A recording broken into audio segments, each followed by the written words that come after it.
Fala, notáveis! Estamos aqui novamente com mais um Notável Cast, direto da Feira Fitness Brasil 2025, e eu respeitosamente concordo com o meu convidado de hoje, Santiago Paes, aqui, ó. Você respeitosamente concorda com o nosso podcast? Eu respeitosamente concordo com tudo com o podcast. Personal Trainer Academy. Com a Personal Trainer Academy. Discorda ou concorda? Concordo. É? E leg concordo. de ladinho? Vai, quero ver. Sempre válido, né? Não, porra, respeitosamente o quê? Concordo. Concorda? Leg de ladinho também? Não. Leg de ladinho, o que mais? Às vezes pode ser...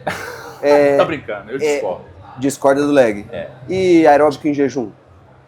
Então, é porque a gente sempre tenta buscar, às vezes, um 880, né? Não, professor. Aeróbico em jejum pra quê? Eu respeitosamente... Pra emagrecer mais? Ah, é porque precisa de um contexto, né? Ué. Precisa de um contexto. Você pode fazer o aeróbico em jejum. Então vamos lá, vamos pensar aqui, tá lá um nutricionista qualquer falando nas redes sociais que a melhor maneira de se perder gordura é através do aeróbico em jejum. Respeitosamente discordo. E por quê? Discordo porque os estudos sugerem que mesmo alimentado, você também tem uma queima de gordura praticamente igual. Alguns estudos sugerem que há uma tendência de aumento em 3 gramas de gordura a mais em 40 minutos de aeróbio em moderada intensidade. Aí a questão é, se eu preciso de 7.700 quilocalorias para queimar 1 kg de gordura, eu vou ter que fazer 286 treinos em jejum para queimar 1 kg a mais de gordura. Não seria mais interessante eu ajustar um pouquinho o carboidrato e com o carboidrato conseguir treinar melhor? E, consequentemente, ao treinar melhor, aumenta o volume. Se eu aumento o volume de treino, eu vou aumentar o gasto calórico. Então, a principal variável associada a gasto calórico é o volume de treino. E, especialmente, quando eu consigo ajustar a densidade desse treino. Na musculação, se você for analisar um treino que é considerado tradicional, de 8 a 10 exercícios, 3 séries, 8 a 12 repetições, 60 a 90 segundos de intervalo, a gente tem um gasto médio de 250 quilocalorias. Quando eu reduzo em 10 minutos, 15 minutos o tempo total da sessão, eu posso conseguir aumentar em 150 quilocalorias esse gasto. De 250 eu vou para 400. Porque você fez em mais densidade. Mais densidade. Você fez os mesmos exercícios num tempo menor. E aí a gente pode utilizar as estratégias tempo eficientes, como é o caso agonista-antagonista, uma excelente estratégia, no qual você reduz em 40% o tempo total da sessão. Você pode fazer a própria super série, no caso B7, por exemplo. Você pode fazer drop set. E especialmente, André, tem uma condição de divisão de treino hoje, que é considerada uma das principais divisões, até mesmo para você ter uma estratégia tempo eficiente, e que aumente o gasto calórico também e gera o mesmo resultado, que é formato full body. Quando a gente ajusta, porque formato full body é nada mais nada menos você pegar os exercícios que você faz na semana e ao invés de dividir ABC, como é o caso, você faz 6 vezes na semana. Ao invés de dividir ABC, dilui isso ao longo da semana, mas necessariamente faça com alternância de segmento.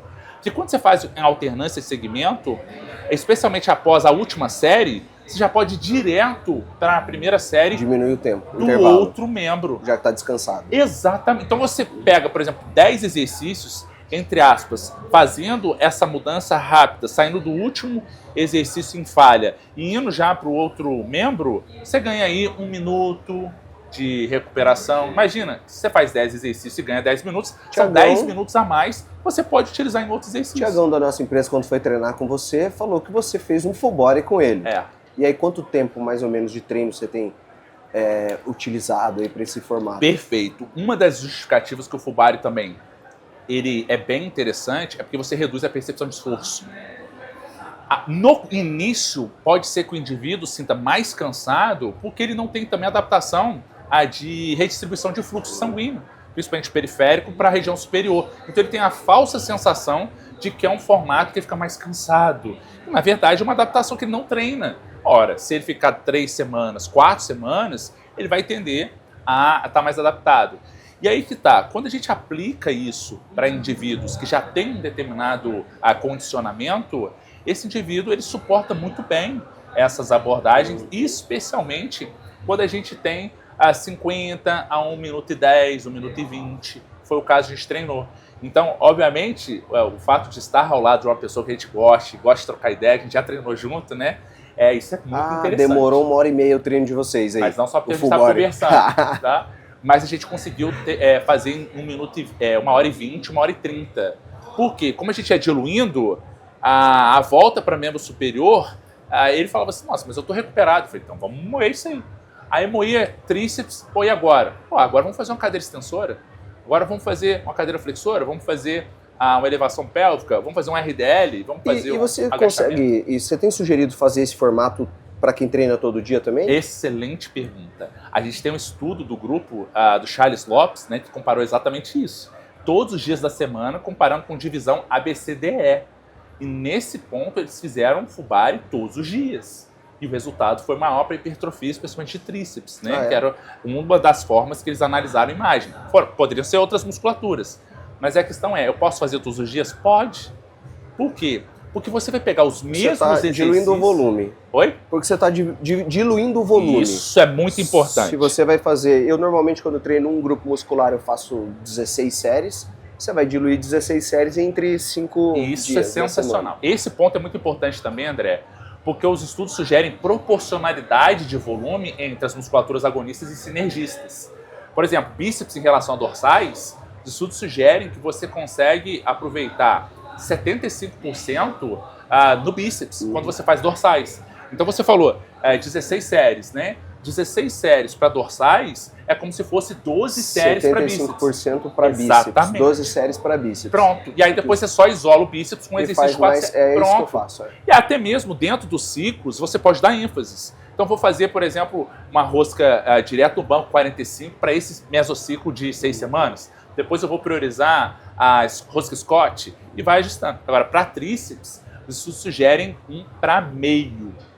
Então, ou seja, você precisa um pouco mais de exercícios para tríceps para estar complementando isso. E aí, de uma maneira geral, quando as pessoas falam, nossa, mas como é que eu vou fazer tanto exercício? Não, aproveita a diluição do volume também. Aproveita em que momento, ou talvez quantas séries você vai fazer para a musculatura de acordo com o seu nível de treinamento.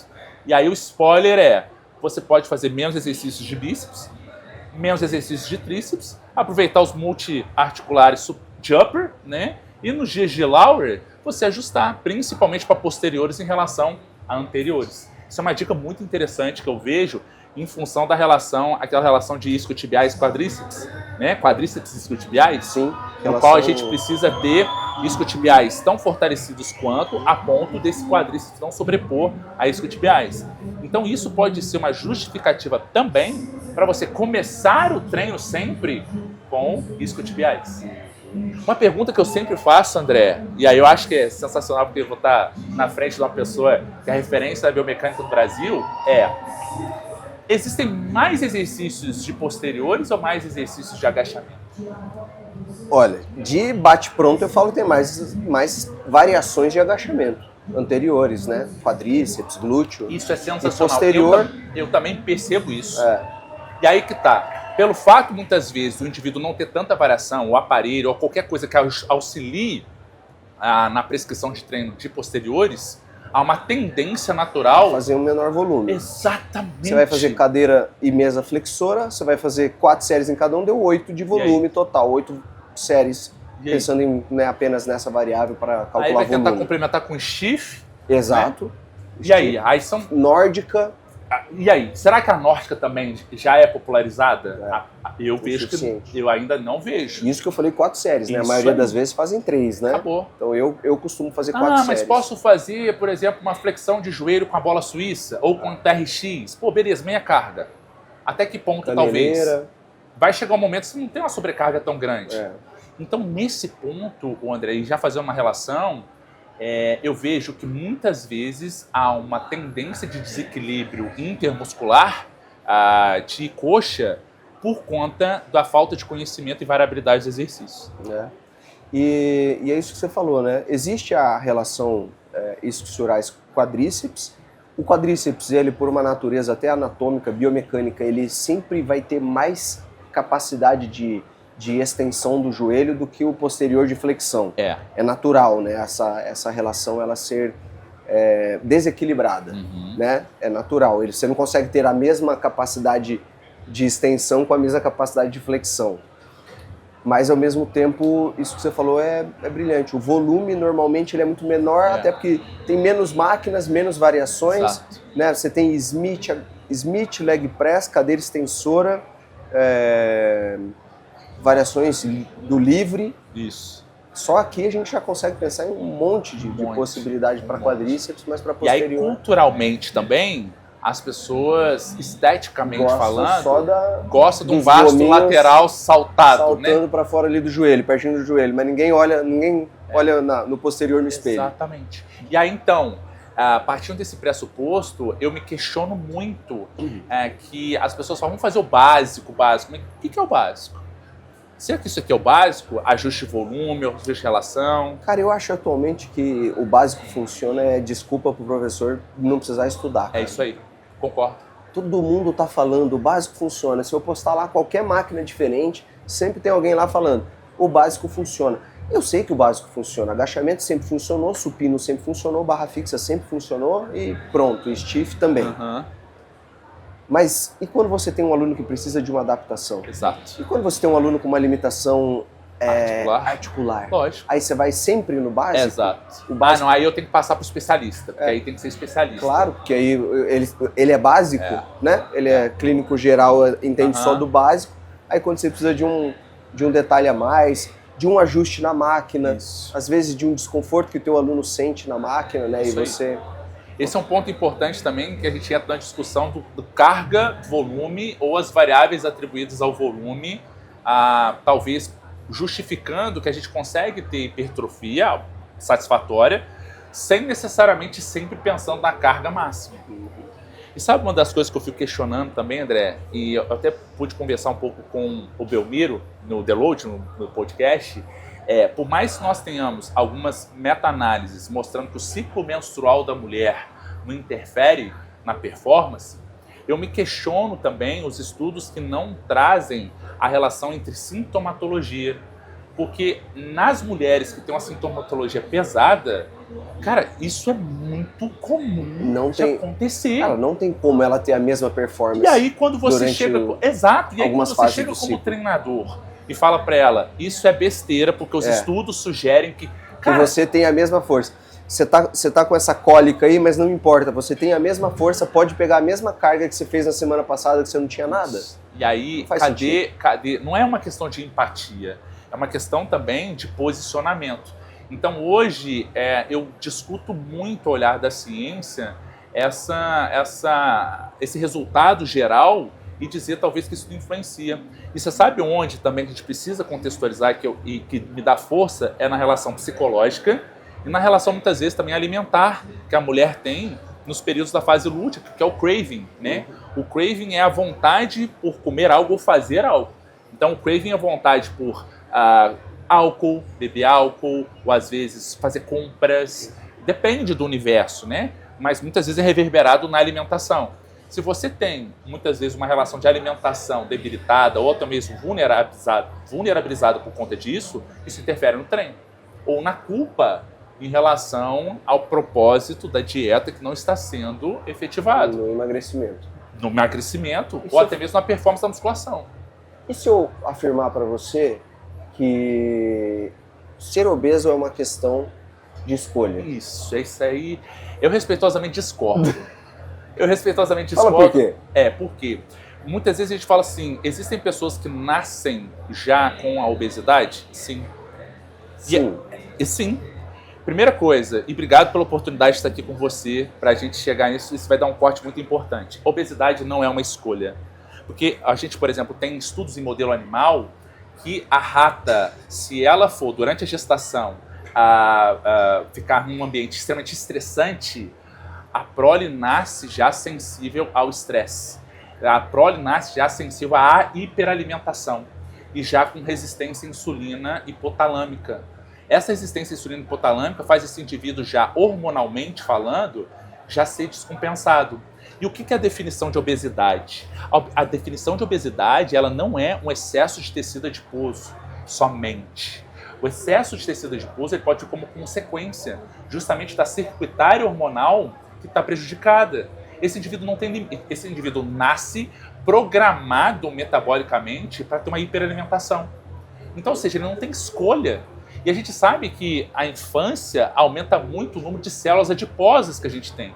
A infância é uma fase de programação que dá hiperplasia do tecido adiposo. E a gente mantém isso pro resto da vida. Ou seja, que escolha que é se ele nem nasceu sem escolher? Manter o resto da vida, aí eu não concordo. Porque olha só, eu concordo que existe um cenário específico, como você falou, um cenário estressante que já induz a um feto, nesse caso, obeso. É isso? Ele já nasce obeso. Sim. Aí você, na sequência, você também não tem muita escolha, porque quem escolhe a sua alimentação é a sua família, são os hábitos dos seus pais. Isso aí. Né? Tanto é que existe essa relação clássica entre pai obeso e filho obeso. Exato. É só se olhar no dia a dia que você vai enxergar isso fácil. Exato. Né? O pai atlético, ele normalmente tem um filho também com esse perfil. Mas e a partir do momento que você cria uma consciência sobre 18 anos? Vamos lá, a pessoa agora é adulta, passou de 18, 20, enfim, criou uma consciência sobre. Aí ele continua... Ele pode escolher ou não? Perfeito. Aí entra a outra definição que justifica que a obesidade é uma doença, que é um estado inflamatório de baixo grau crônico. Esse estado inflamatório de baixo grau crônico é a característica crucial que define a obesidade como doença. Então ele escolhe fazer o tratamento, fazer a melhora dos parâmetros hemodinâmicos, metabólicos. Isso é uma escolha até mesmo de preservar a saúde dele. Porque a saúde é o bem-estar biológico, psicológico, social e espiritual. Espiritual não é religioso, espiritual é crer em algo. Se ele não crer em si próprio, na mudança, e que ele é capaz de mudar algo que ele sente incomodado e ele precisa mudar, aí a gente tem dificuldade. Provavelmente ele vai ter mais dificuldade em escolher como fazer o tratamento e manter isso no longo prazo. Porque emagrecer é fácil, André. O difícil é manter o peso perdido.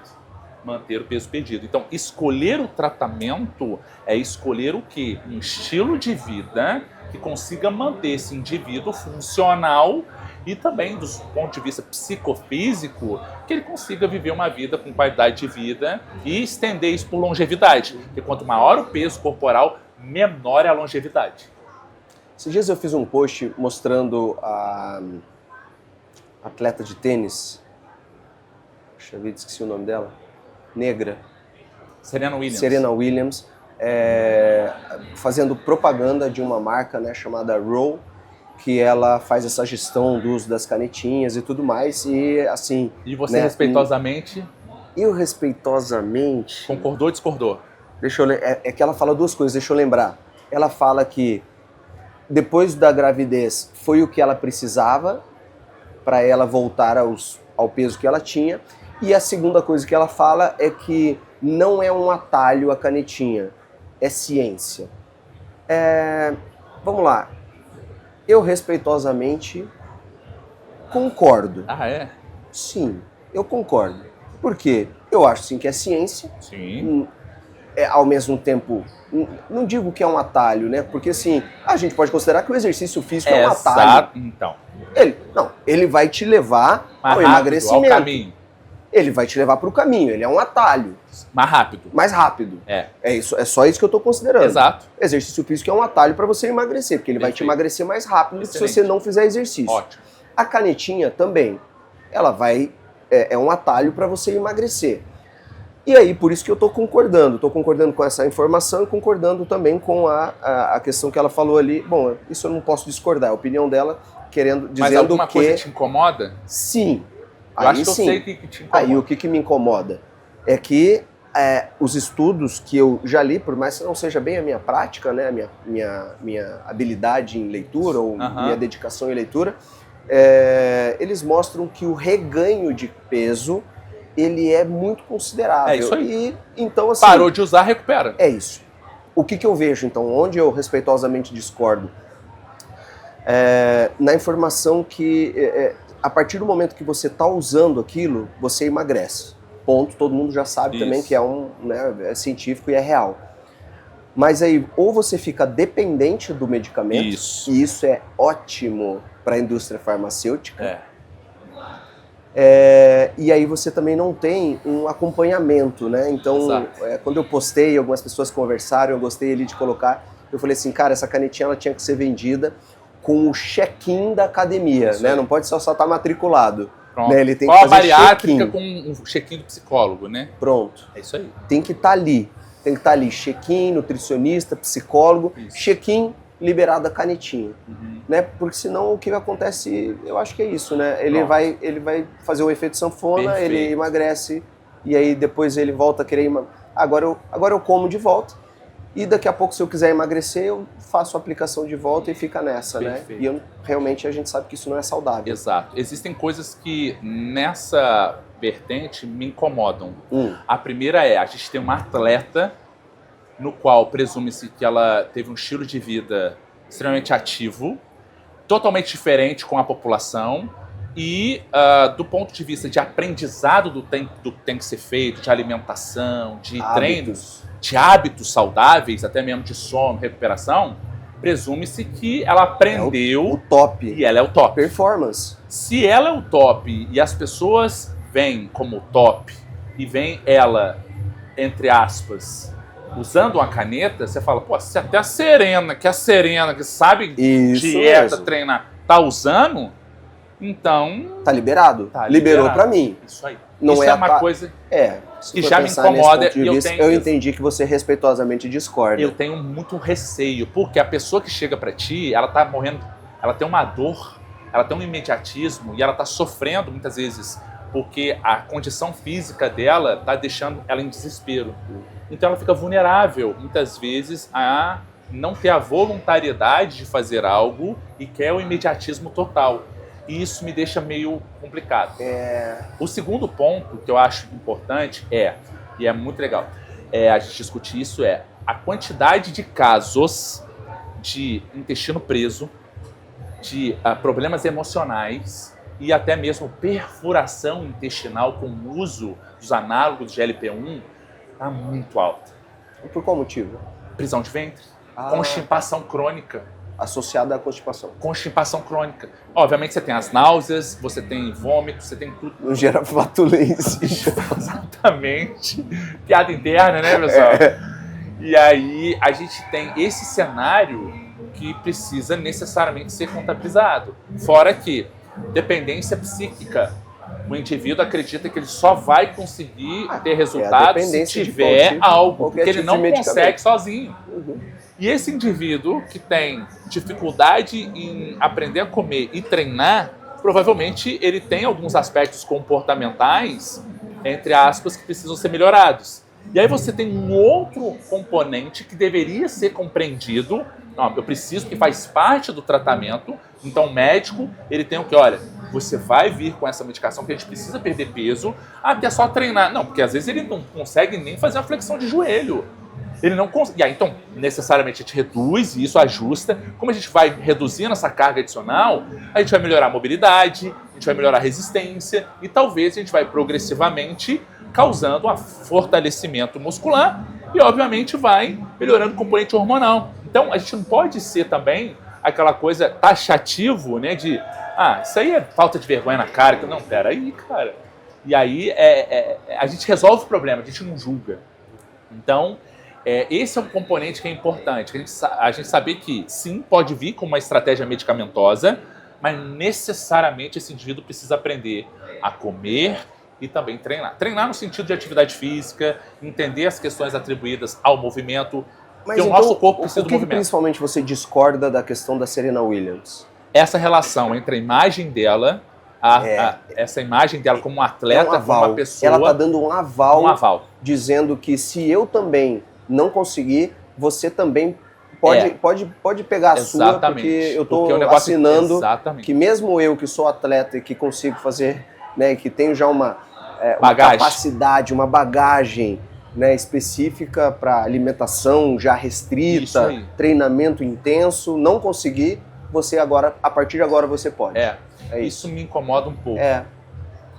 Porque as pessoas, elas buscam isso. Elas querem ser emagrecidas. E, na verdade, vou mudar a ótica. Eu sempre comento esse aluno. Eu tive um aluno que ele é um cara excepcional, só que a família dele cobrava muito ele emagrecer. E nas reuniões de final de semana da família, a família ficava fazendo chacota com ele. Você tem que ter uma vergonha na cara, tem que treinar, que não sei o que lá. E ele se sentia fragilizado em relação a isso. E ele veio questionar comigo, cara, poxa, eu sou preguiçoso, eu sou muito fraco. Eu falei, não, você não é. Não sou. Eu falei, cara, você sabia que a sua família sabe que você fala 5 idiomas? Mas isso sempre foi normal, porque eu sempre estudei, todo mundo sabe que eu sempre estudei. Eu falei, não, cara, eu mal falo português, meu amigo. Você não tem ideia do quanto é difícil falar um idioma. Aí ele falou assim, é verdade, né? Eu falei assim, pergunta pra tua família então, quantos idiomas eles falam. Porque é muito simples você medir a vida dos outros com a tua régua. E aí quando você analisa isso, é o mesmo esforço, é o mesmo aprendizado, são os mesmos desafios para tudo na vida. E isso foi uma virada de chave, por quê? Porque esse cara ele só se depreciava, porque ele estava num ambiente que favorecia essa autodepreciação e ele não conseguia enxergar os outros aspectos. E todos nós temos algumas limitações. Então quando a gente une, ajusta, e esse cara fala assim, não, beleza, eu consigo, é só uma questão de tempo. Não, beleza, eu tenho capacidades, eu tenho... E aí o enfrentamento ele é maior. Sabe, André? Então acho que nós, enquanto profissionais de saúde, por isso que eu falo que sempre conhecimento liberta, né? Para a gente discutir, talvez por que funciona comigo, por que não funciona, ou talvez o que eu poderia ajustar para que funcionasse comigo.